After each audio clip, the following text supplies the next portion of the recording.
It's always nice to have a tech person at your side. Good evening, everyone. Thank you so much for joining us. I'm Jackie Brockington. I am the chair of Ruth's List Central Florida Region, and I welcome you to our Zoom. Very important topic that's been discussed a lot on critical race theory.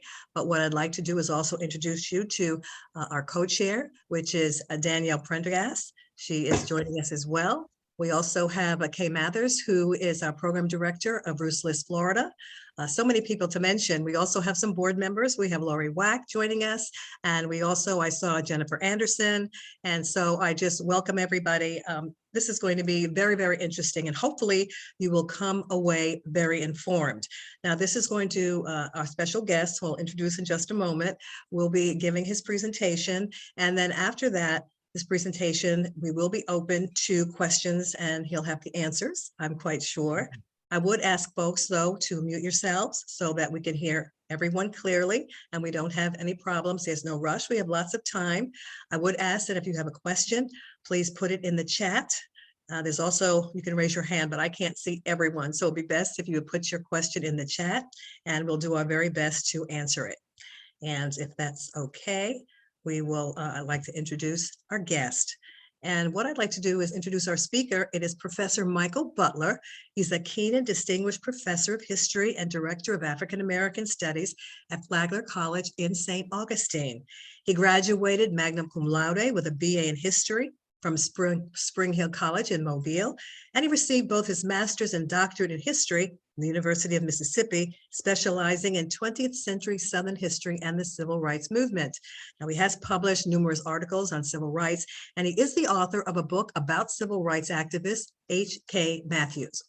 Now, back in February, Dr. Butler was scheduled to lead a Florida teacher training seminar entitled The Long Civil Rights Movement for Osceola County teachers, in order to help them better understand the movement and to help them incorporate source materials into their classrooms. But a few days before his presentation, the Osceola County School District canceled the workshop, saying it raised red flags, citing concerns over critical race theory, despite there being no mention of it. And he says, quote, "My teaching is meant to expose students to historical truths, its evolutions, and the way it continues to impact the American present, teaching from a top-down perspective, and how those decisions and how those people impact those who are most powerless at the bottom," unquote. While he has not been invited back to the Osceola County School District, Ruth's List Central Florida is delighted to welcome him to speak to us tonight on this very vital topic, critical race theory, what it is and what it is not. Thank you so much and welcome, Dr. Butler. Oh, thank you so much for having me. I'm really looking forward to the evening with this great group. Y'all are out there doing the Lord's work, getting people registered to vote, explaining the importance of local elections, and that's what it's going to take to beat back this wall of, quite honestly, ignorance that has engulfed many of our institutions at the state, local, and even the federal level. So, anything that I can do to support, I'm always willing to share what I know and what I do and to share my experiences. I kind of a funny aside, when I was asked to give a version of this presentation in Titusville, when I arrived, one of the ladies who was over it kind of got me to the side and she said, "Well, Dr. Butler, I just want you to know, that here in Brevard, we are ground zero for the war on critical race theory." And I told her, yeah, I was aware, I'd heard. And she mentioned the groups Moms for Liberty. And I said, yes, I'm aware of them as well. They were invited, had 2 seats reserved for them at the very front, 2 of the more prominent Moms for Liberty, anti-CRT Moms for Liberty. Of course, they didn't show, but what the organizer told me was, don't worry about any potential disruptions, because I know that's how they get down. They want to show up and cause the scene and not talk about issues, but make a spectacle. She said, we have 2 unarmed police in the audience, plainclothes, so that things don't get out of hand. And it just hit me. We're in the United States of America in 2022. And we can't talk about history, facts, and ideas about issues that still impact us on a daily level. That was sort of a splash of water in my face regarding the stakes that are working themselves out this election cycle in county school boards. So, critical race theory, what is it? More importantly, what is it not? And how has it been weaponized? When did it become a political issue?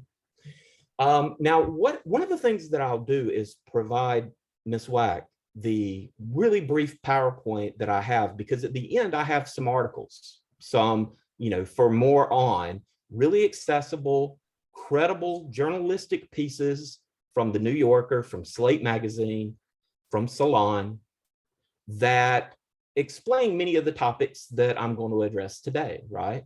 So as Ms. Prendergast has already mentioned, when does this escape law schools? And that gives us an intro on where critical race theory as a practice, as an academic study comes from. The person who's considered the father of critical race theory is a man by the name of Derek Bell. Now, Mr. Bell is very acclaimed within the field of legal history, legal studies. He was a practicing lawyer. He worked for the NAACP Legal Defense Fund in the 1960s, right? He tells this story often, and I think it's a great story, about working with a group in Harmony, Mississippi, of all the places, right? And Harmony, Mississippi was like many other places in Mississippi, where it is segregation by design, and the community made the most of it, right? They had a thriving school, community school, that was really under siege financially and in terms of desegregation. And the group contacted the NAACP Legal Defense Fund. Mr. Bell was the person who oversaw the case, and they wanted to preserve their community school. They wanted to preserve the school that they had built literally their entire community around during the Jim Crow era. The NAACP, though, basically said, that's not what we're in business to do. We're not in business to preserve separate but equal. We are in the business to ensure that Black students from Harmony are admitted to white schools, predominantly white schools, that exist in and around the town. So Mr. Bell convinced the litigants to go that route. What he noticed was that in no short term, the predominantly white schools were once again resegregated because of a phenomenon known as white flight.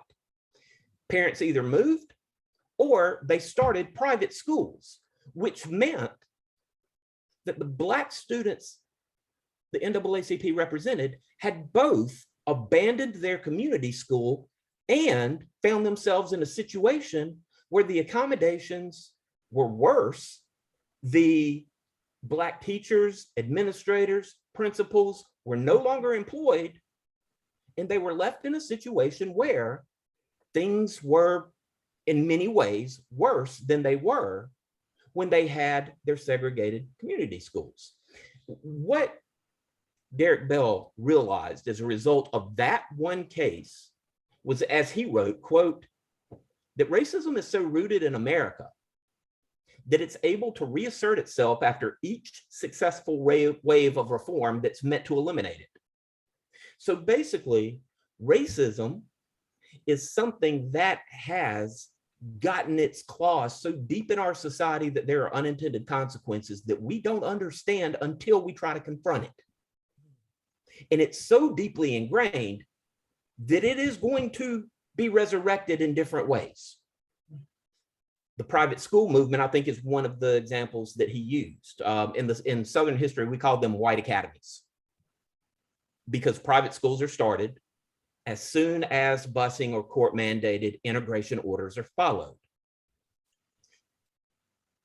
With this idea, Mr. Bell goes into both teaching and continued activism, becomes the first African-American tenured professor at Harvard Law, and begins a school of thought really in response to the 1970s busing issues, with the resistance that he saw not just in the South, but in places outside of the South. The infamous picture of Boston, Southie, with the flag, that was a busing, a pro and anti-busing demonstration. Then in 1978, Bakke versus California is issued by the Supreme Court, which basically said reverse racism was a thing in college admissions.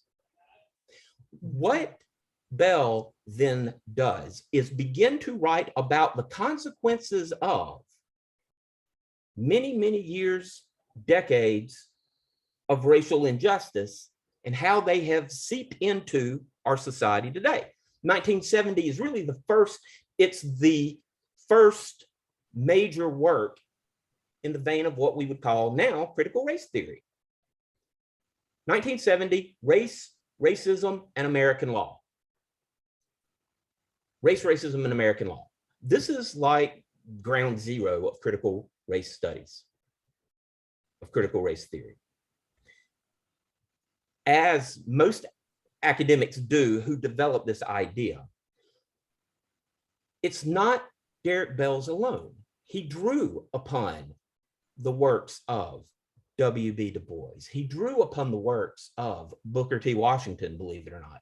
He drew upon the works of Dr. King post-1965. Dr. King wrote a book that was actually out of print in the United States of America that was first published in 1967, titled Where Do We Go From Here? Chaos or Community? And that's the question. Now that America has integrated, he wrote, the hard work of truly integrating this country begins. Whoa. Desegregation was easy. Integration is something that's much different. In my classes, when I introduce this idea to students, it's through de jure versus de facto forms of segregation. De jure is segregation by law. Well, how do you end de jure segregation? You change the laws. That's easy, relatively speaking. But how, as Dr. King wrote, can you ask someone to pull themselves up by their bootstraps when they don't even own a pair of boots? That's de facto. De facto is the consequences of practical racism. And we see it in terms of housing discrimination, redlining, political redistricting. We see it in terms of what we call now predatory lending practices. If a bank does lend to an African-American or Hispanic Latinx family, the terms of the loan are much different. We talk about access to education. We talk about AP advanced classes. We talk about, as Michelle Alexander wrote about, the new Jim Crow, the school to prison pipeline, and the war on drugs, and how our ideas of race and crime feed that privatized monster. So in other words, the past continues to inform the present in ways that we may not recognize. Bell looked at this in the legal system and asked, how are our laws informed by years of servitude, segregation, discrimination post-World War II? And what exactly do laws change, really? That starts a school of thought that's known as critical race theory. They gave it the name because it is critical in looking at how race informs theories about government. Doesn't sound too controversial, right? There is a school of scholars that come from Harvard Law who go elsewhere. Derek Bell's not the only person, but he's really the first main proponent of this idea. People like Kimberly Crenshaw, Patricia Williams, Richard Delgado, Alan Freeman. There are people who are white, black, brown, left of center, right of center, and the debate is to what degree does race inform the legal system? Okay? There is no one critical race theory. It is an academic discussion amongst experts in the legal field concerning to what degree does our contemporary justice system reflect past injustices. That's it. That's it. W.B. Du Bois called it a double consciousness, to recognize that you are both Black and you are a man in America in a segregated world, right? So this idea of interest convergence, intersectionality, white privilege, all of these buzzwords were academic terms that were developed to explain complex phenomena. Okay? Feminist, conservative, some Marxist leanings, some very much more conservative leanings. It spans the gamut. When Bell was asked before he passed away what critical race theory actually was, he said, quote, "I don't know what that is really." And then he paused and said, "But to me, it means telling the truth, even in the face of criticism." Telling the truth in the face of criticism. One of his students, Kimberly Crenshaw, has said several times that critical race theory is a practice. It is a practice within the legal profession that is about grappling with the history of white supremacy and our understanding of the past that, quote, rejects the belief that what's in the past is in the past. How many times have we heard that? What's in the past is in the past. Why don't you leave it there? No, we can't. Systems grow from their historical contexts. And if we don't understand the historical contexts in which they develop, we don't understand why they are like they are in 2022, period. So, complex legal framework.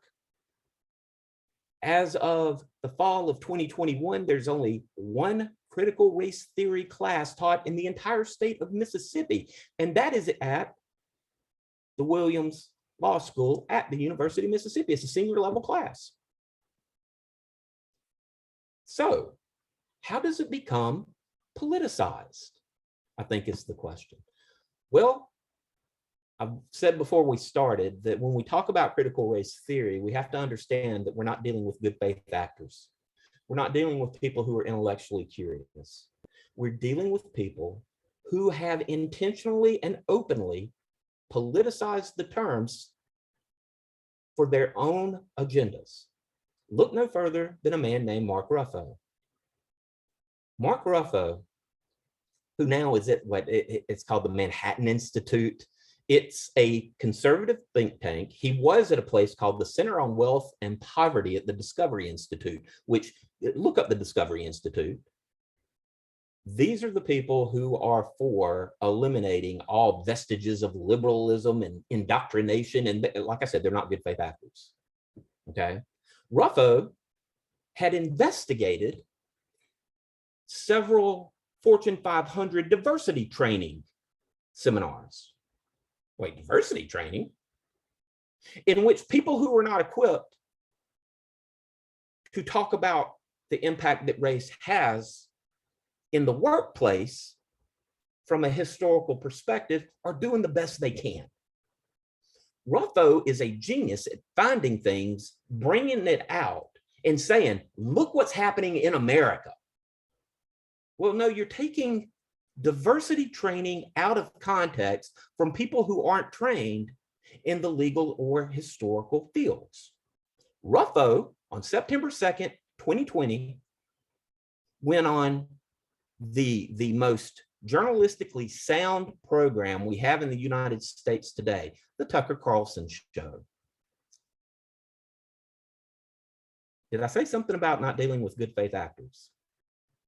He went on Tucker Carlson tonight and had a 3-minute monologue in which he basically said that critical race theory, and he said it as if, you know, he were cursing someone's grandmother, critical race theory, quote, has pervaded every aspect of the federal government. Whoa, every aspect of the federal government? It has become, in essence, the default ideology of the federal bureaucracy and is being weaponized against the American people. Quote, conservatives need to wake up. This is an existential threat to the United States, and the bureaucracy, even under Trump, is being weaponized against our core American values. Values are fundamental values. It's being used against those.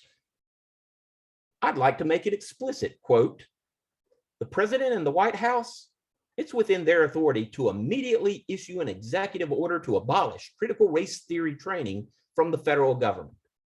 And I call on you, Mr. President, who of course was watching intently, to immediately issue this executive order to stamp out this destructive, divisive, pseudoscientific ideology. You see the framework, you see how the goalposts are shifting. We have gone from a theory that's taught in law schools to explain how history and racism continue to impact us today to this is an ideology that's being weaponized within the federal bureaucracy. And Mr. President, it's your job to do something about it. The next day, Ruffo got a call from Mark Meadows. He was flown to Washington, D.C.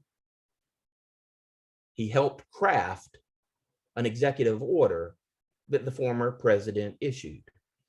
In his first tweet about critical race theory, the former president called critical race theory a sickness that cannot be allowed to continue, and it won't.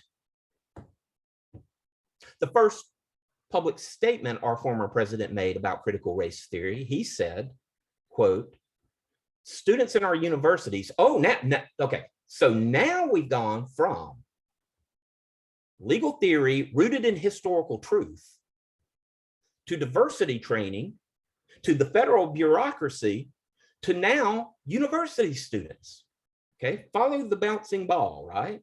Students in our universities are indoctrinated with critical race theory. This is a Marxist doctrine holding that America is a wicked and racist nation and that even young children are complicit in oppression and that our entire society must be radically transformed.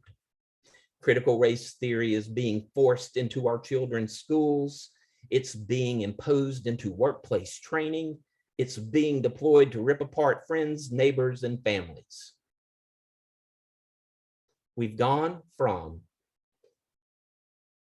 a school of thought that was completely non-controversial in legal and academic circles to being one that is being weaponized to rile a particular political base.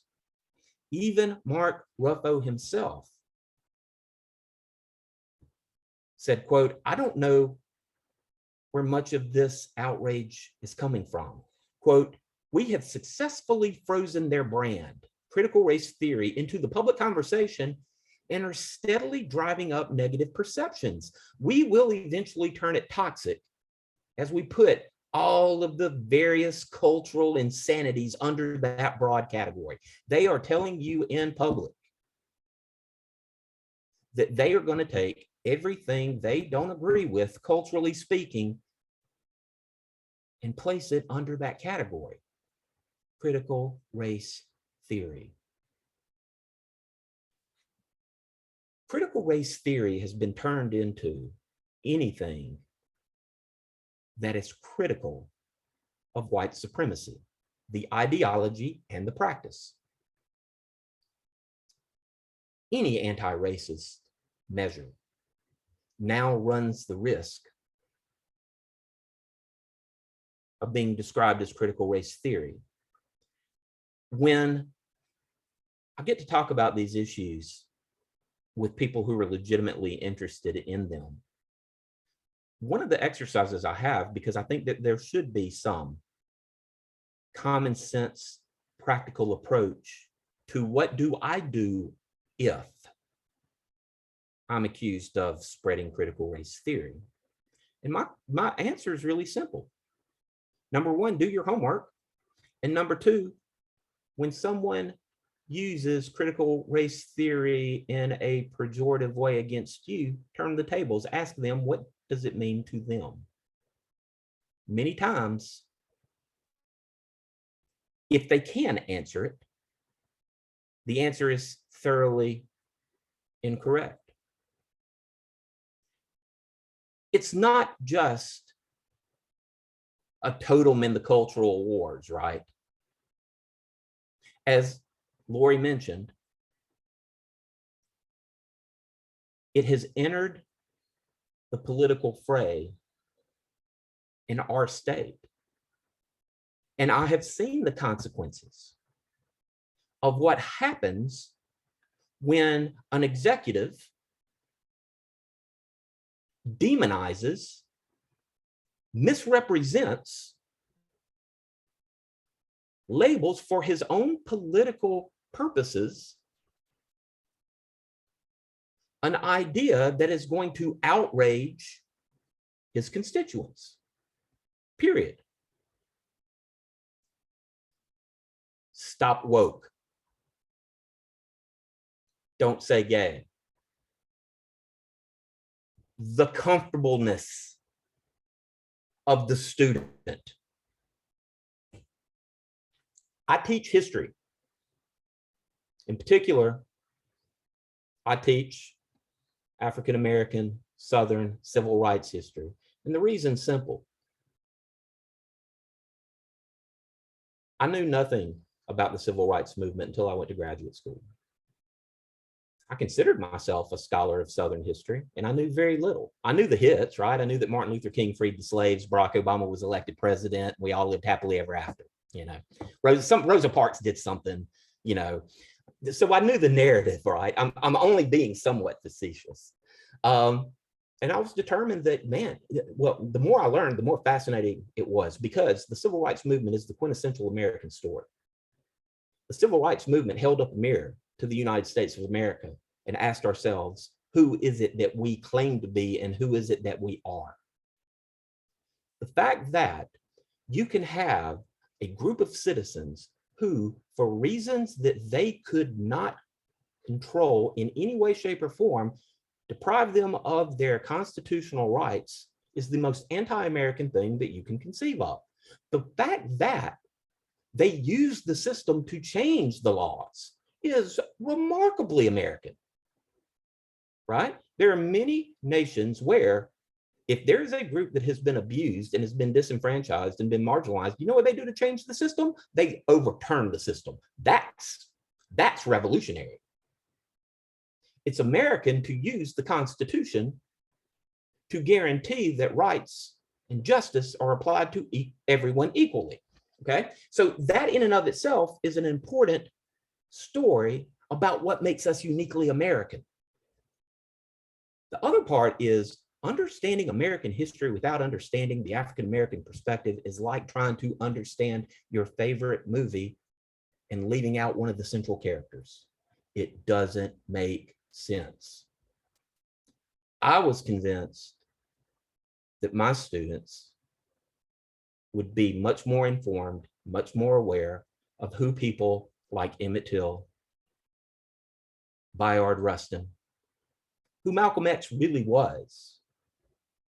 Not just the big people, but also the local people in places like St. Augustine, in places like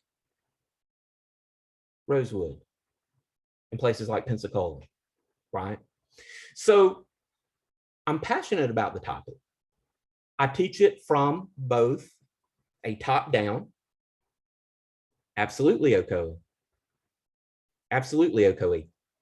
1920, one of the bloodiest elections in American history. The Ocoee Massacre because people dared to vote. We learn from history, sometimes that we learn nothing from history. In 1920, Florida put together their own poll watcher police. And the outcome was bloody, and it was never met to ensure fairness. And we're going down the same road. We learn from history sometimes that we learn nothing from history. Regardless, yeah, okay, I'm glad you brought that up. I teach history both from a top down and a bottom up level. What I like to say is that King didn't make the movement made King. And that in a microcosm is a way of understanding, oh, wait a minute, people don't arrive from on high and just say, follow me, and the world changes, right? The reason that Dr. King came to St. Augustine is because, as in so many other communities, the community was desperate and asked him to come to St. Augustine. If you don't have local movements, you don't have national change, period. So, top down, bottom up, it's meant to give a chronology, a timeline, and it's also meant to give perspective on men, women, students, young people did what they could within the system to bring change. Now, I think one of the greatest compliments that I can ever get is when I'm asked to come outside of the ivory tower, right? I think academics sometimes justifiably so have a bad reputation of kind of talking to their buddies and not communicating with people who need to understand, or people that we need to share our expertise with. So when I'm asked to help teachers understand topics better, it's a great, great compliment. And the National Council for History Education is a group that I've worked with before. National Council of History Education is the top organization for the teaching of historical fact in our public school systems. I've had the opportunity to work with them in St. Augustine and teacher symposiums and things of that nature. And in November of last year, they actually invited me to be the quote unquote lead scholar of a seminar that would be held for teachers in Osceola County. Okay. This was part of a cohort of teachers from quote unquote underrepresented schools. So they are teaching Black kids, brown kids, kids that need to understand that they have role models that have changed this country for the better.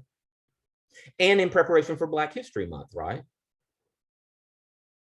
So November, I was asked, put together the program. For that day, we had 3 sessions, okay? We had the first session, okay, so I'm the master teacher, blah, blah, blah. And I had a teacher that's with me who would give ideas to the teachers on how you can implement this stuff, because I don't know nothing about teaching 3rd graders, y'all, right? So, I can talk about Rosa Parks, but I don't know what to do for 3rd graders or 6th graders even. Heck, I barely know what to do with college students sometimes. She would introduce the materials. And the way that it was organized was that I had 3 sections, 1-hour lectures each, and then they would have an hour of planning. And how can we bring this to our students? And the title of the seminar was The Long Civil Rights Movement. Now, that's not controversial. Like critical race theory, it's something that's used within the field of history. The long civil rights movement basically says that the way that we conceptualize the movement from a chronological perspective is kind of outdated. That the movement didn't begin in the 1960s, and it didn't end with the death of Dr. King. The long movement means that to understand the struggle for racial justice in America, you have to go even beyond the 20th century, and it doesn't end at any one time. It still continues. Not very controversial, right? But yet we still need a framework. So the first of the lectures, for lack of a better term, was on the long civil rights movement, and I actually started with Plessy versus Ferguson in 1896. Plessy versus Ferguson, 1896, establishes legalized segregation because that's what the movement combats. We go all the way through World War II, Okay, that 45, 50-minute spot, chronologically and topically, I wanted to demonstrate that this movement doesn't come out of nowhere. Context, context, context. Take the break. How can we bring this to students? The second part of the day was titled The Master Narrative. And the master narrative is like what I call the greatest hits of the civil rights movement, right? It's Brown versus Board of Education through passage of the Civil Rights Act. Okay, so 1954 to 1964. We go from Brown to Emmett Till to Montgomery to Little Rock to the sit-ins and continue on from there. Okay. The third is the movement continues, and it's 1964, ... The voting, well, surely 1965, the Voting Rights Act, Selma. Uh-oh, looks like I'm lagging.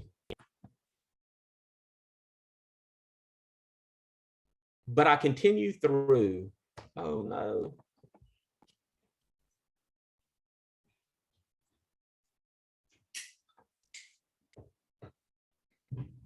We can still hear you, Dr. Butler.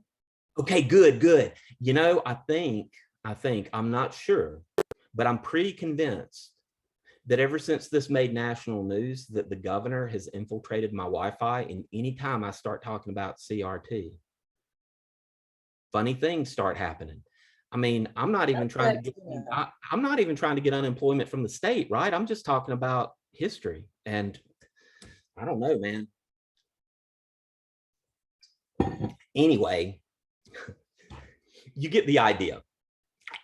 From 1965, and I use my own research as an example of things that happened in Northwest Florida, in Pensacola, that demonstrates that the movement shifts, it changes, it evolves.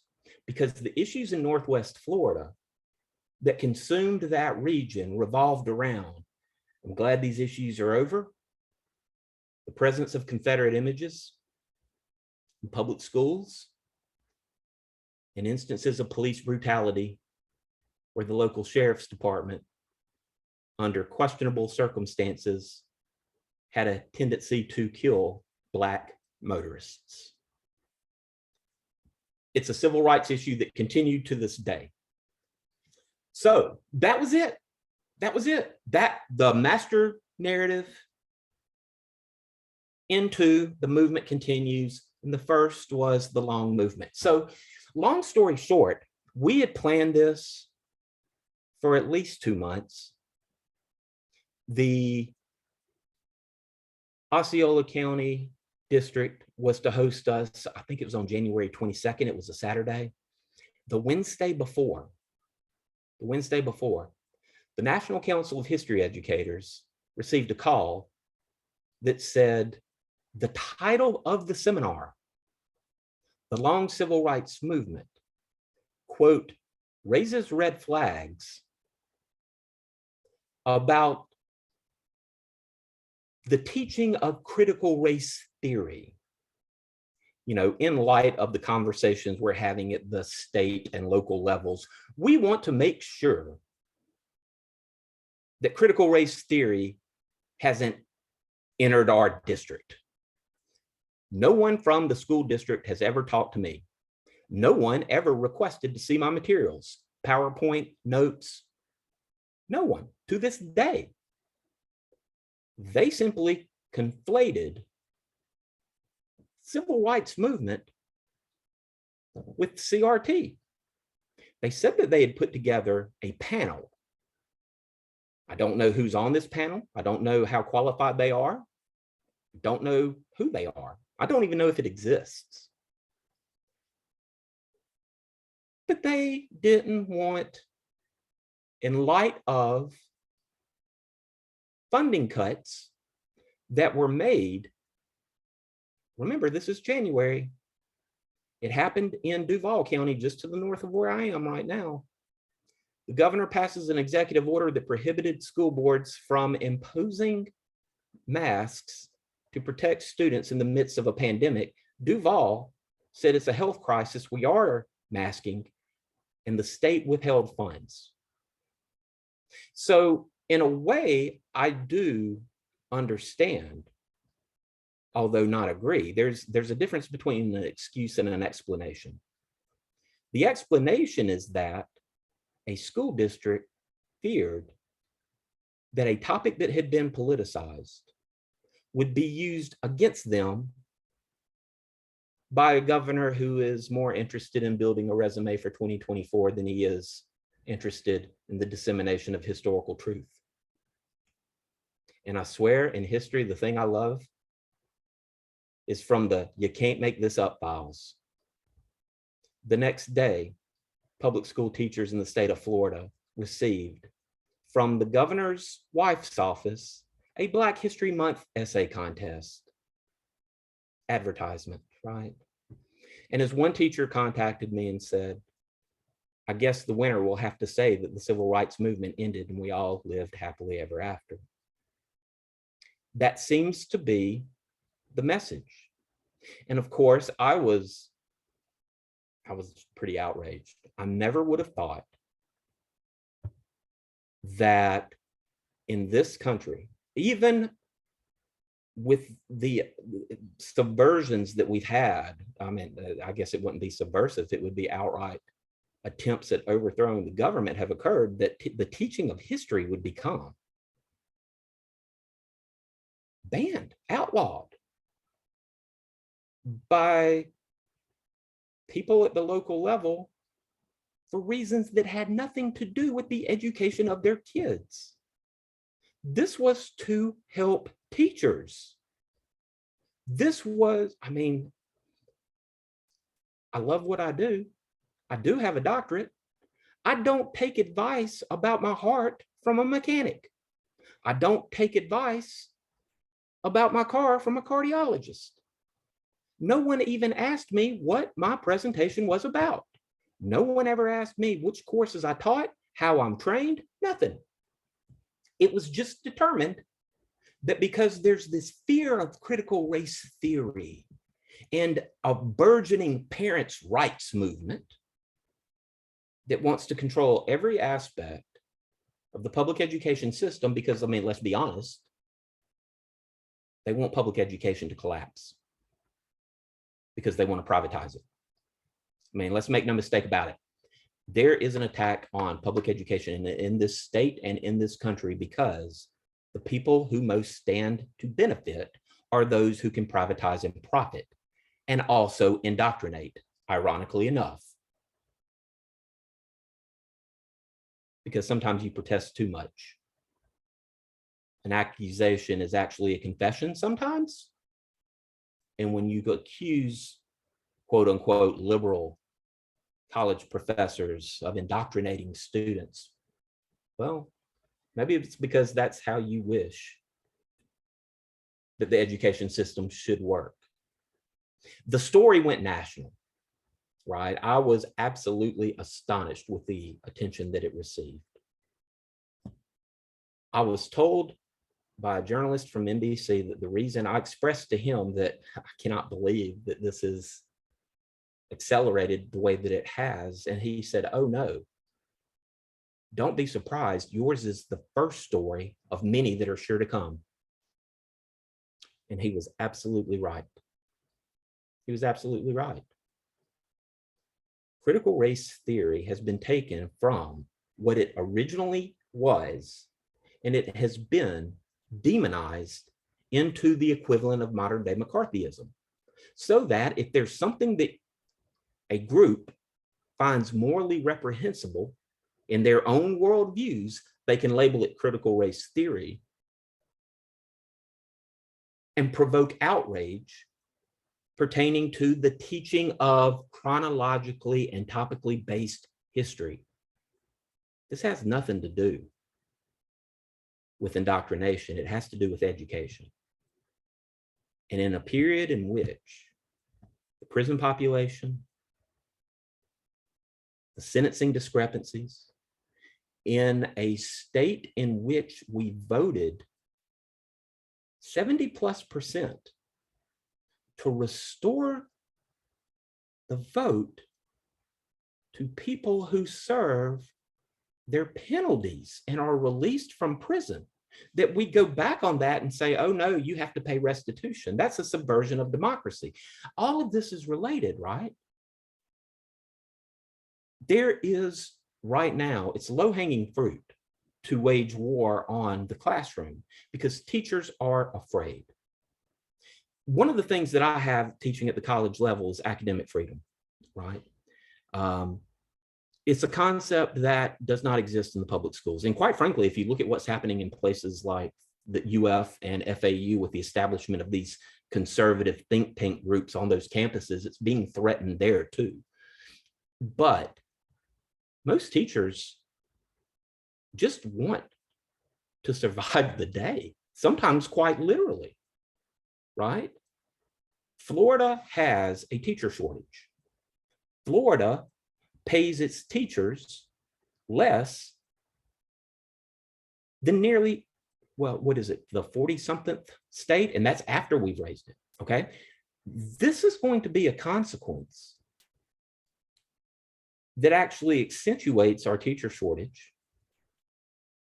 This is going to be a problem for future generations, yet we don't trust teachers to teach history, but we will trust them to bring a loaded weapon into a classroom. What kind of sense does that make? You know, all of this has been politicized to the point that it provokes outrage and anger among a certain group of people. And what they're afraid of losing is their previously privileged status. To some people, equality looks like sacrifice because they believe that they're surrendering something that they have unjustly had for some time. And history demonstrates that to be the case. The teaching of history, therefore, is subversive. It's dangerous. It is seen as indoctrination because it properly indoctrinates what democracy has and should look like. I guess if I had to put a positive spin on some of the things that have happened, is that just like I never thought that you would need plainclothes policemen to discuss ideas in a public forum in this country, I never would have thought that students would flock to history classes because all of a sudden they're dangerous. All of a sudden they're taboo. All of a sudden they want to know, Dr. Butler, when are you teaching this class on civil rights? When are we? College students now want to know what the fuss is. What's so dangerous? What's so edgy? On the other hand, the more depressing part is that there are a lot of our best students, and I've seen it this year, after they have seen this play out in real time. I've had at least 4 students, are great majors, who wanted to go into teaching, have decided that that's not for them. They don't want to put themselves in a school system that is going to make their jobs harder than they already are. And that's a shame. And that's the consequences of politicizing what should be, in my opinion, non-controversial. Who are we as a nation? Who do we think we are? Who have we claimed to be? And how have we tried to meet those standards throughout time? That's what history is about. How the past informs the present. Race is important. It has impacted us as a nation. It still impacts us as a nation. And if we don't understand the context at which this discriminatory treatment has emerged, we're not going to understand the consequences it has on people today. So that's sort of my overview. I'll take questions now, Ms. Wack. That's great. I think send it over to Jennifer Anderson.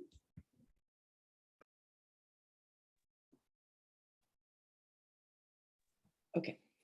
I have a question that, thank you for taking your time to be with us. And thank you, Lori, for putting this together. I'm just going to jump right into it. How do I respond to a man who says, white man, Jennifer, we're at a disadvantage today. White men are on the bottom of the totem pole. That's the way it is today. Harder to get jobs, it's harder to get into schools. It's not good to be a white man. And I'm just like, how do you respond to that? How do I respond to that? Okay, so do we want How do you recommend? the cynical interpretation of that, or do we want, what I would ask them is where is your life harder? How is your life harder? Where do you see discrimination? We never know when we have a conversation with people what kind of seeds that will plant. As long as someone is willing to listen, I'm willing to have a conversation. And what I want to know is, where do you feel threatened? Well, I'm afraid of XYZ. Why? Instead of being afraid of the brown people that move next door, have you met them? Have you talked to them? Have you asked what they've done? They just want to raise their families too. You have to find common ground with people's, in my opinion, with their humanity, and then ask them why they believe the things that they do. And in that regard, you can start kind of deconstructing, well, that's actually not true. That's, you're afraid of who, where, the big one is, Miss Anderson. Well, I've done my own research and I learned that. Okay. Where are you doing your research? Where are you getting your information?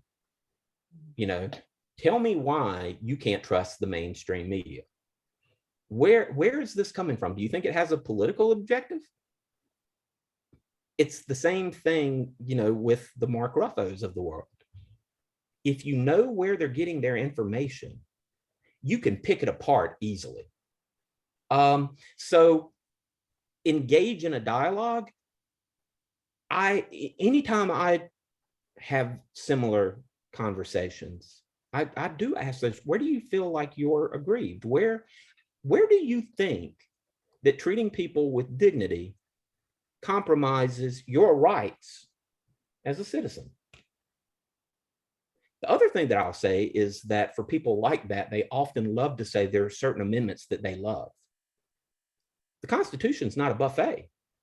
If you love this country, and if you're a true American, and if you love all the amendments, then you have to learn and love all amendments equally to be a proud American, right? What about the 14th Amendment?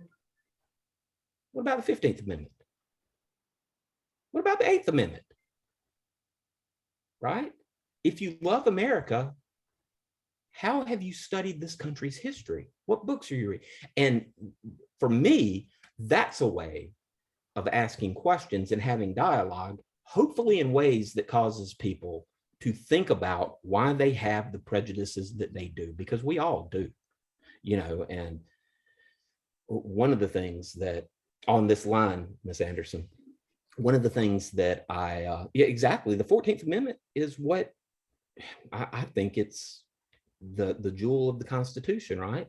But anyway, because people don't understand, it protects everybody in this country, not just one group. It's every citizen, everyone in the United States. But anyway, I digress. Yeah.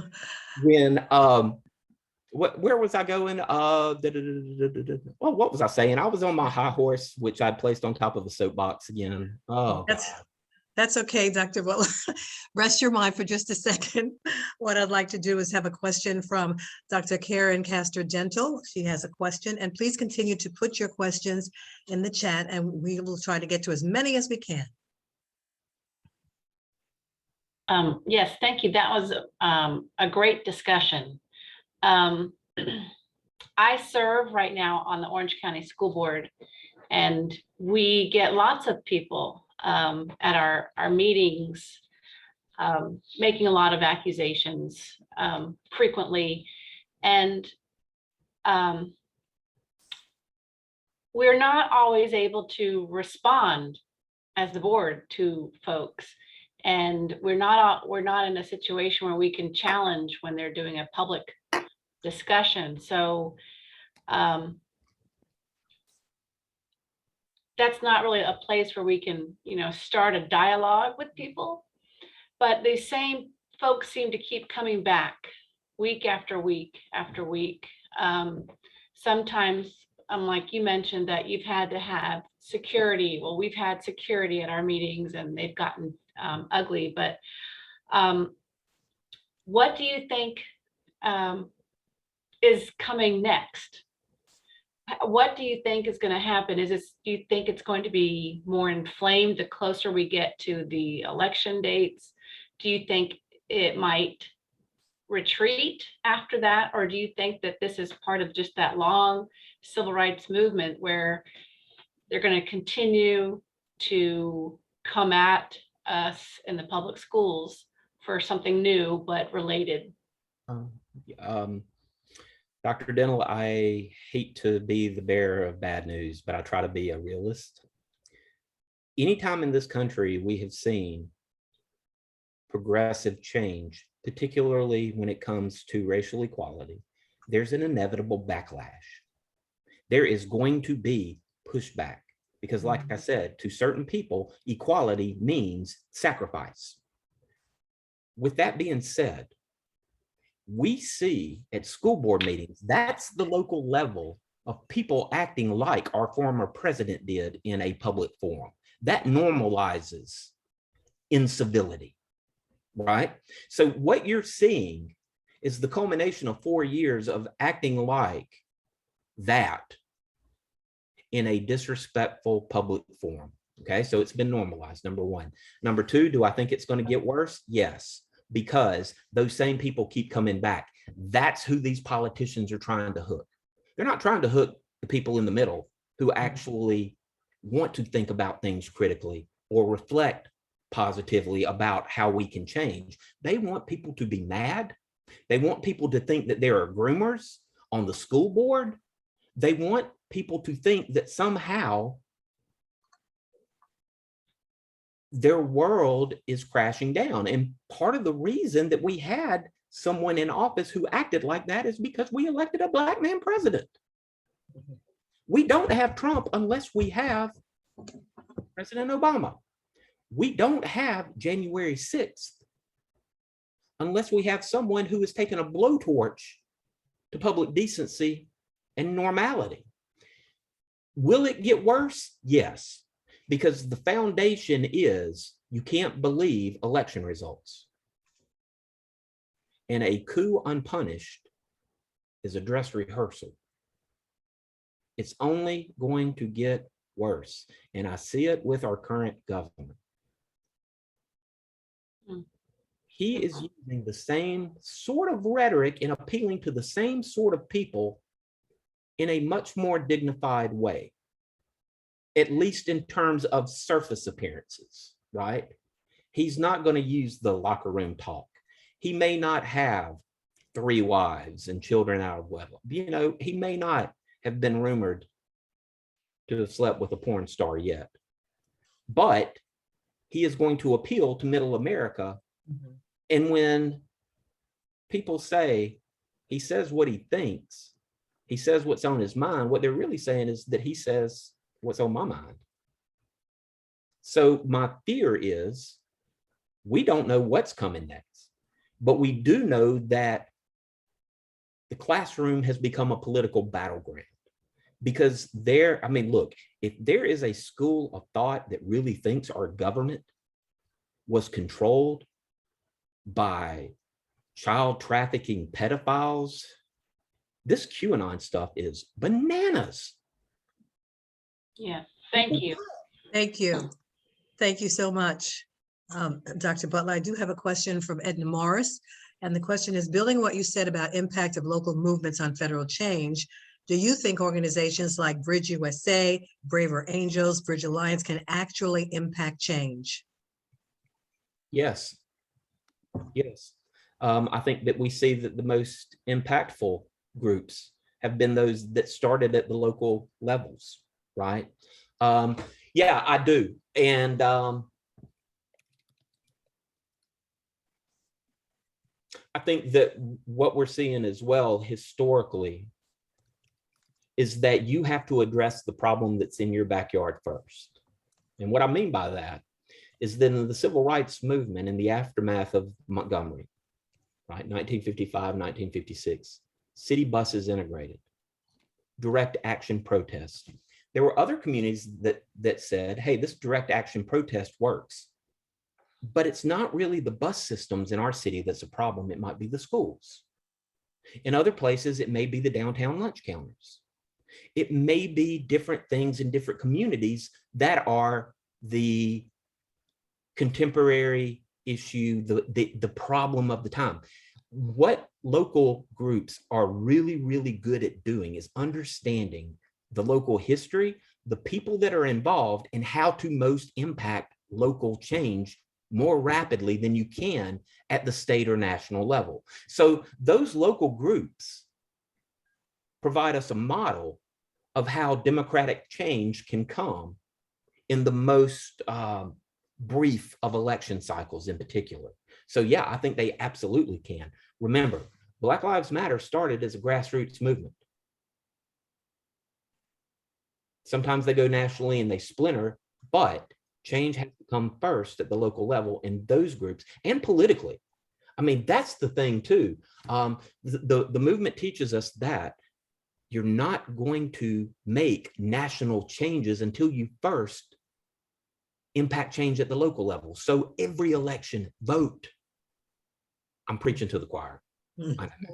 But it is the school board elections, and I'm sure Dr. Dental will echo this. The school board elections have more impact on your day-to-day life if you have kids in the public school than the governor's election does, in all honesty. So yes, this political mobilization at the grassroots level and groups that are doing the work are the ones that lay the groundwork for greater change to actually come.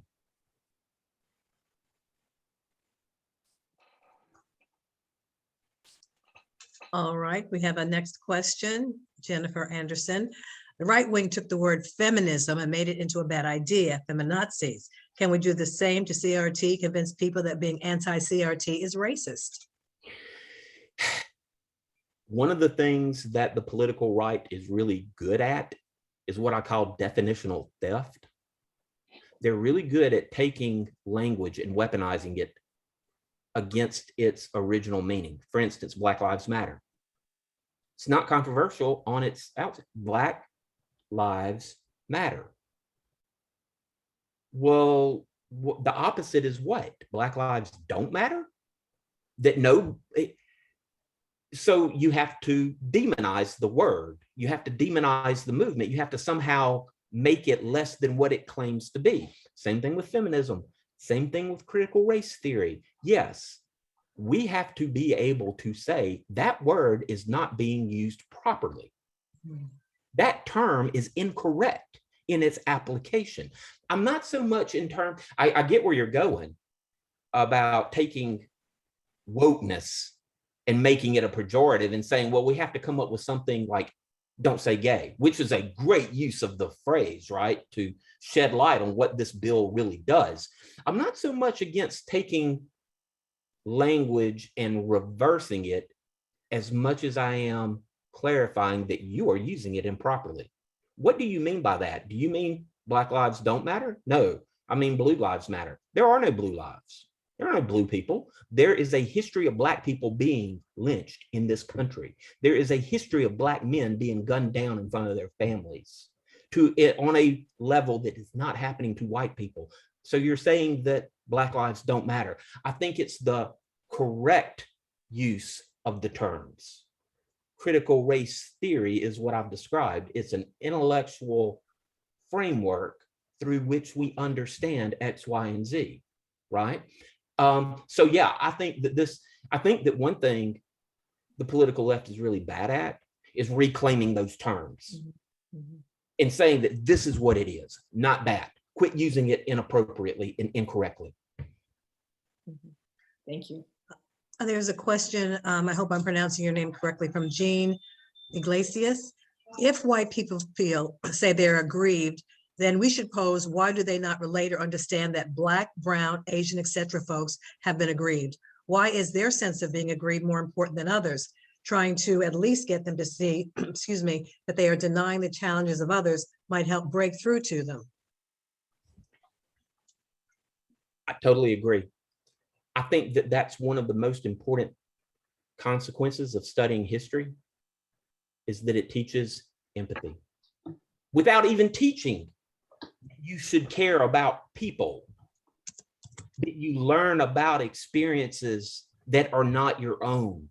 And while I can't live a certain person's life, I can understand the obstacles that they have that I don't have. Okay, so I'll give you a great example. With your analogy of why can't we help people understand that there are other obstacles too? This is something that I've used that's really impactful. Ask someone when they say there's no such thing as privilege, whether it's white privilege, male privilege, whatever the case may be. There's no such thing as privilege. Okay, when you look for a house or you look for an apartment, do you think if you were in a wheelchair that would change your outlook? Do you think that you would look at that layout differently, the door sizes? Now, that's not saying you don't have struggles as a person who's fully able. It's just saying that you have different experiences based on circumstances that you can no longer control. That's having empathy for people. If you approach, the dog agreed. The dog's like, preach it, brother. But yeah, if you can approach people and have them think about something in a way maybe that they haven't thought about it before, then maybe that's the breakthrough to say, you know what? I think that these people have disadvantages or advantages over me that they just don't have. The other thing is something, you know, my family's always said, when people tell you who they are, listen to them. And sometimes there are people that you just can't talk to. I'm sure Dr. Dental will reinforce that with the people who come to school board meetings to yell at you and not to have a dialogue. I'm not here for that. But yeah, being able to explain that it's not the brown person that you should fear. Why are the brown person that you fear here? Instead of getting mad at them for taking jobs, why don't you get mad at the corporation that's hiring them so that they don't have to pay fair wages?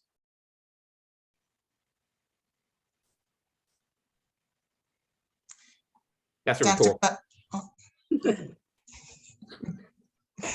Our next question in the chat for you, Dr. Butler, is there a right-wing playbook that people are using to challenge schools and administrations about teaching CRT, diversity and inclusion issues, etc.? How do we combat these bad actors and their intentions to organize? Man, that's a big question. Is there a right-wing playbook? Yes, there actually is. Disrupt, disrupt, disrupt. That's the playbook. The playbook is anger and the playbook is hatred. Now, I've had the opportunity since everything that happened to speak to groups like yours. I've also been invited to speak to DE&I groups, diversity, inclusion, and equity groups. And that's an HR world. I got to inform the historical importance of understanding these topics. And what some of the DE&I professionals have told me is that there are online forums that political groups host on how to disrupt diversity training seminars. So yes, there is a playbook, there is a methodology. How do you address it? If we're not dealing with a good faith actor, remove them from the setting. If you are here to disrupt, to question, to confuse, to rile up, I've never had to do it in a classroom. I've never had to kick a student out for that, right? But our college students are now more civil and more intellectually curious than many of our adults who are in situations like this and see themselves as the local embodiment of our former president. So you remove them. If it's someone who is not acting in good faith, don't waste your time. That's what they're trying to do. I don't have a simple answer to that, but the right-wing playbook is disrupt, appeal to emotion, anger, and hate. Dr. Butler, we have a question from Lori. She asked if you please touch on replacement theory in conjunction with CRT, both thanks to Horrible Tucker. Okay. White replacement theory is nothing that's new. As a matter of fact, in 1924, an individual that you've probably heard of named Adolf Hitler wrote about it in a book that became known as Mein Kampf. White replacement theory is it's rooted in anti-Semitism. It's rooted in a fear of the other, whether that other is the Irish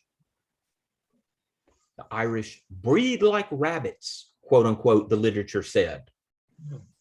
The Irish were once considered a separate race. They were not considered white. Okay. The fear that the majority in this country is going to somehow, through policies and moralities in a short period of time, it's usually within our lifetime, we are going to be replaced, has its roots in anti-Semitic racist ideology that is recycled in times of crisis. So the fact that we had a shooter in Buffalo who had a manifesto about white replacement theory is not surprising. It is, you know, new wine in old wine carriers. I forgot what the name of it is. Every now and then my biblical references totally collapse on me. Y'all get the idea. It's something that's new in an old package, right? So yeah, and it is again traced back to the fear of losing status, fear of losing privilege, fear that one day, quite honestly, it's one day I'm going to be treated maybe as poorly as I have treated others. So that says, you know, the fear that you're going to be replaced is often a fear of vengeance. And one of the things that history demonstrates is that in the United States, we should be thankful that more Black people haven't decided that all white people are the enemy. Because again, like I said, in most histories similar to ours, when there is regime change, so yeah, white replacement theory is nothing new under the sun. It was a fundamental, foundational ideology of National Socialism, and it raises its head in times of cultural crisis. So here we are. It's a myth. It is a myth that's rooted in fear and hate. So Dr. Butler, as we're waiting for the next question in the chat, I'm curious, my concern is with all of this sort of cultural distraction about CRT in the classrooms where it's not being taught and the indoctrination of students, that could have a chilling effect on the sort of legal arena. Is there any sense that this has or this will impact using the framework of CRT as as part of an argument in like these voting rights cases and some of these other things that are being gutted while we're over here looking at CRT in the classroom? That is a wonderful question, and I think that's absolutely what's happening. I think that's absolutely what's happening. Mm-hmm. These topics don't exist in a vacuum. The fear that in Florida, one county could have shifted the last gubernatorial race or the last presidential electoral count means that we have to redistrict, that the legislature has to let the governor rewrite district boundaries, which has never happened before in Florida. We are seeing unprecedented, literally, political alterations that are done to marginalize the votes of Black and brown people. So you're absolutely right. And they don't exist in a vacuum, because that's where the real power structure is fortified, right? And you're not doing it. We don't see the consequences now. You do get to see the consequences of calling teachers groomers and showing up at school board meetings and saying that liberal professors are trying to rape your kids, right? You do see that. But we don't see the impact of what's been going on the past 8 months until we have our next election. And then it's, oh, why does this county flip to this color?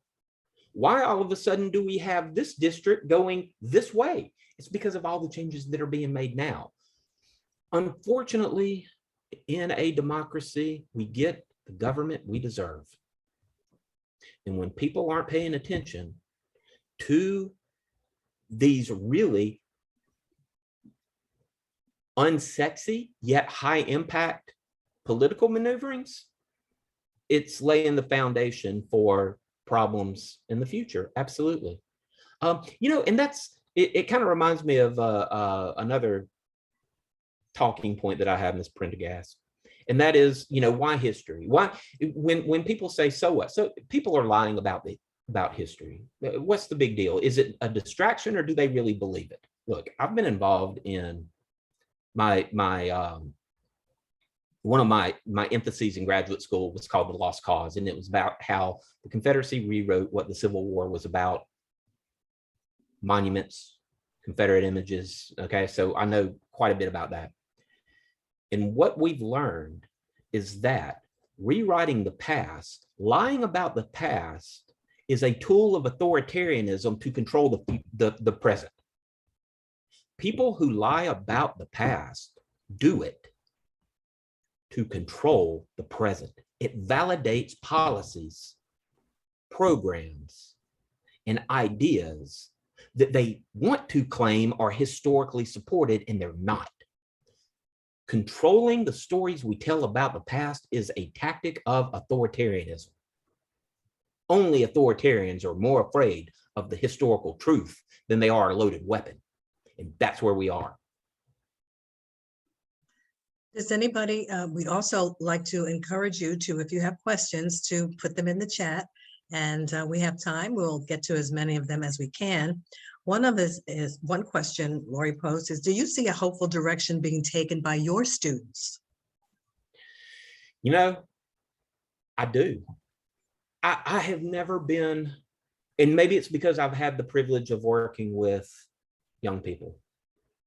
I've never been like the generation that preceded me, who told me that we're all screwed up and the country's going to hell in a handbasket, and our long hair and our rock and roll and our, blah, blah, blah. No, the generation that I'm currently teaching, I would say over the last 6 years, has been more proactive and interested in social justice than any that I've ever seen before. And I think I think social media is actually a reason for that, because we can crap on social media, and for good reason many times, right? Because it becomes an echo chamber, but it gives people a way to connect with others in a positive way that they would otherwise not have access to. So I do see people who are in college that are far more advanced than I am in terms of being aware of what's going on politically, of understanding that, oh, this is the rhetoric, this is the history, it doesn't make sense. Flagler is a predominantly white campus. And I've had many conservative students who come into my class because they're wondering, why does a guy who looks like that and talks like that teaching civil rights history, right? So they're at least willing to take the subject. I have seen it. I have seen a study of the past have a permanent impact on people's lives. So I am much more optimistic about the future, and that scares the hell out of old white people. And I'm speaking generally, I'm an old white guy, right? But for most who fear their loss of whatever, this new generation, when you see in 2021, 2020, people who are white, black, and many shades in between marching for racial justice together, that is encouraging, because that is something that is historically unique in our time. We are starting to see more people advocate for the rights of others, not just racially, but I have quite a number of students who are not a part of the LGBTQ community, yet are advocates for their rights as citizens. That comes from being educated. That comes from associating with people who aren't like you. So I have hope, and that's what keeps me going, right? It's the receptiveness that students have to learning about things that they had no idea existed. And I do tell them the same thing that I tell y'all. I do say, get involved, vote. You know, in my classes, it's real easy to point to people who literally died because they tried to register to vote. When you understand the obstacles and you understand the people who came before you and what they sacrificed, then me standing in front of a group talking about the importance of this history is not a sacrifice, it's an obligation. Well, if I may, though, one of the questions, piggybacking up what you're saying, Dr. Butler, says recent polling is indicating that young people are aware of issues and believe in marching, but do not believe that voting is important. This is hard to understand. Are you seeing this with your students? And again, I would ask, where is the poll coming from? Who's doing the poll? Because if you get, there are some groups that are very conservative. The Koch brothers are really good at this. They're really good at sponsoring polling to show that leftists aren't as leftist as they think they are. And it's meant to discourage, it's meant to keep people away from the polls, right?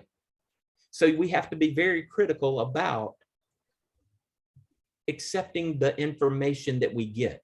Who is doing the polling? Where is it being published? Who sponsors the polling?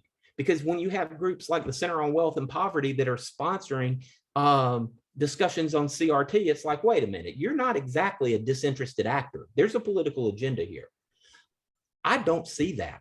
I see students who say your vote does matter, that we have to exercise it. And they're seeing the shifts, they're seeing the demographics. They understand that we are going to be within 20 years a minority majority country, right? So I don't necessarily buy that many young people don't think their votes matter, because, you know, I could be in an echo chamber in my history classes, but there is, for people who are interested in these things, they do see that there is a practical outcome that comes with exercising the vote. It's like I've said as well, if your right to vote wasn't important, why have so many people tried and still try to prevent you from exercising it? If there's no voter fraud, why do we need a private state-sponsored police force to monitor election days?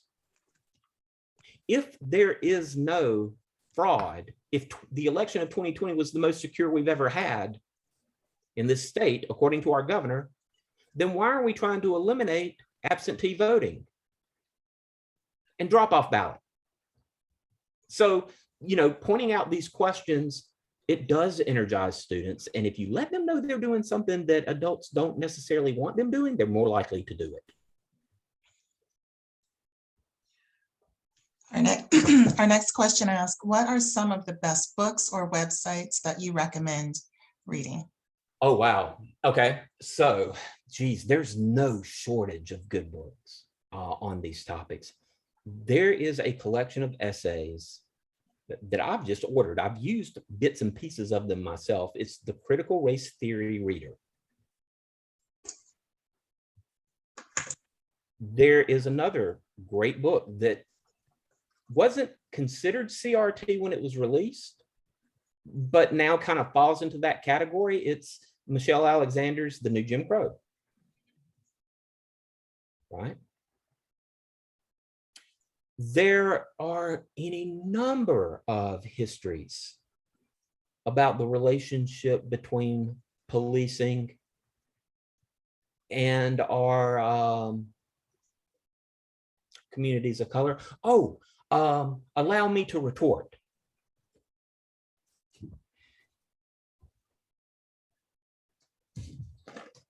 I've got a couple here that I've ordered. This is a newer one, Elie Mistal, Allow Me to Retort. It's a Black guy's guide to the Constitution, law professor. I don't know about that one. That one's a little too scholarly. Teaching Black History to White People by an author named Leonard Moore, Moore. I think it is actually a Pulp Fiction reference. So yeah, the Allow Me to Retort is really interesting. And yeah, it's a good one. So if there is a topic historically that you're interested in, I'm more than happy to share those. You've given us so much information, really good information, Dr. Butler, and you seem to be, oh, okay, go ahead. Carol Anderson, White Rage. This is excellent. She's a professor at Emory. But you know, you want to understand the roots of why people are so angry. Aside from information, you've given us a bookshelf. Things that we I know, can, right? things that we can go to. So, and this is good so that people can really understand what CRT is, and as we said, what it is not. And so the questions that have come from our Zoom listeners has been excellent. Really some probing questions. And if you have any more questions that you would like to ask of Dr. Butler, please put them in the chat. We've also put the books that Dr. Butler has recommended in case you didn't hear it. That is also in the chat. There's one question that says, what do you think of parting the waters? Taylor Branch. Okay.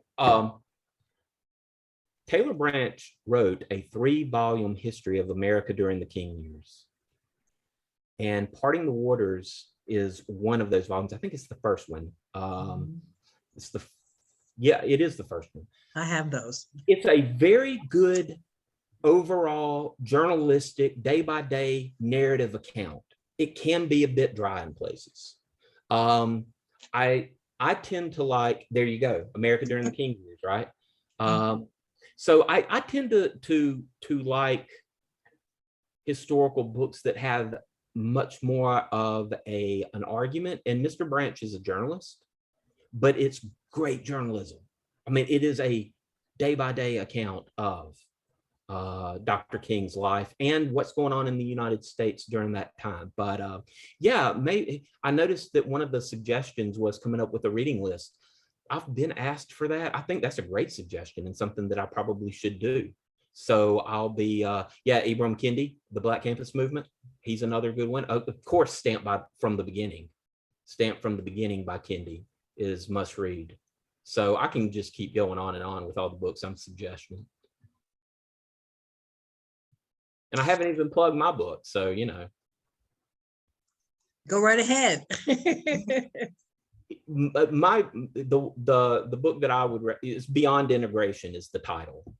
And it looks at one Florida community. When I said that, you know, Pensacola, Northwest Florida, police brutality, Confederate images. It's a fascinating story. It was part of my dissertation, and it continues. It would probably be labeled in the critical race theory today because it's about how the past continues to inform the present in the form of Confederate images and police brutality, right? African Americans in the 70s in this area are saying these are the new civil rights issues. And the white resistance was, no, it's not. The civil rights movement's over. You people just can't be happy. Leave our stuff alone. Fast forward to today, we're still dealing with those issues 40 years later. This is so true. Do we have any other questions out there? We still have a little time. But I would like to say, support the candidates endorsed by Ruth's List by going to ruthslistflorida.org. And there you can see who Ruth's List is really behind. And so we do invite you to do that.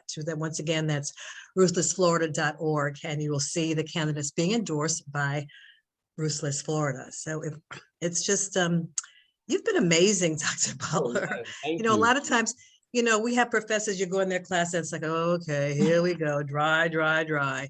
But I tell you, you've given us pause to think, and the questions that have come out have been really, really good questions. And I thank you for that. I really do. We have some board members that are in the chat. If any of our board members, we have Susan Windmiller, who is there, along with Jennifer Anderson and Lori Wack and Daniel Prendergast. If you have anything that you would like to add or say, please unmute yourselves. Lori's raising her hand. Go right ahead. Jennifer, go right ahead. I might be jumping the gun, but for those of you who are not already members, it's $100 a year to be a member of Ruth's List Florida. I'm probably jumping the gun, Jackie. I apologize. No, not at I am all. a fundraiser at heart. I just want to tell you, I happen to have the privilege of sitting on the Florida Ruth's List board, and the money is so well spent. It finds, trains, supports, and when I say support, I mean counsels and consults with candidates, and then helps them get elected. So that money is very well spent. It's a very frugal organization. Kay can attest to that. So if you aren't already, please go to that website and become a member. $100 a year. But you're free to donate more. Thank you so much. And this has been wonderful. I would like to remind you, this is being recorded. And so we will be able to, it takes a little bit just to get it, all edited and everything by the wonderful program director, Kay Mathers. So we will be able to get that out to you so that you can once again listen if you missed any part of it or happen to come in a little bit late. But we just so thank everyone who has been on the Zoom. Jackie, I think Lori had a question or something. Oh, I'm sorry, I didn't look over there. Hi, Lori. Thank you. I don't know how to lower my hand. There it goes. We're all learning. I just wanted to say a personal thank you to Dr. Butler, who was so quick to say yes, that he would speak to our group, and has subsequently become a member of our group. And I very much appreciate that as well. I think that just shows his belief in everything that he espoused so far in this very informative Zoom. So thank you so much, Dr. Butler. Thank y'all so much for having me. But once again, I don't take these events lightly, and I appreciate y'all trusting me. I'm sorry to Miss Mathers for trying to transcribe some of my accent. So reach out, but hopefully, I learned about the annual convention a little late, and maybe next summer, next June, I would love to meet some of you guys face to face. So who knows? That's wonderful. Again, thank you to everybody who has been on the Zoom and the questions. I hope that you have a wonderful evening. This has been so informative, and I had such a great time. And thank you to all the behind the scenes people who helped put this all together. And with that, please have a wonderful evening. And can I just say, Dr. Butler, when you get that reading list put together, please let us know, and we'll send it out to everybody on the call today. But no pressure, but pressure. Thank you. Thank you so much, everyone. Can I say one more thing? Yes. Can you let us know where we can obtain your book, Dr. Butler? Oh, yeah. It's on Amazon. Wait a minute. Ashley's saying she got it. What? That's my daughter. I just went right to, I put, as you were saying the title, I put it in my Google search. Amazon popped up. It's in my Kindle, ready to go. Oh, man, Ashley. So you that's can my tell girl. she's under 30. She's 50. That's my daughter. 50. She's not 50. 1972. I'm not going to tell you how old I am. Just forget it. Say she's your sister. No. Yeah, just say she's your sister for Right. sure. Well, once again, thank you, everyone. Have a pleasant evening. And this Thank has you, been- Dr. Butler. Thank you, Y'all so Dr. much, Butler. You can guys. unmute yourselves and tell him thank you. Thank you, Thank Dr. you. Butler. Thank you. Thank you. That was awesome. Very interesting. Thanks so much. So good. Good night, everyone. Good night. Thanks, Karen, for coming on the call as well. Thank you to all the educators. Yes, thank you so much. Way to go.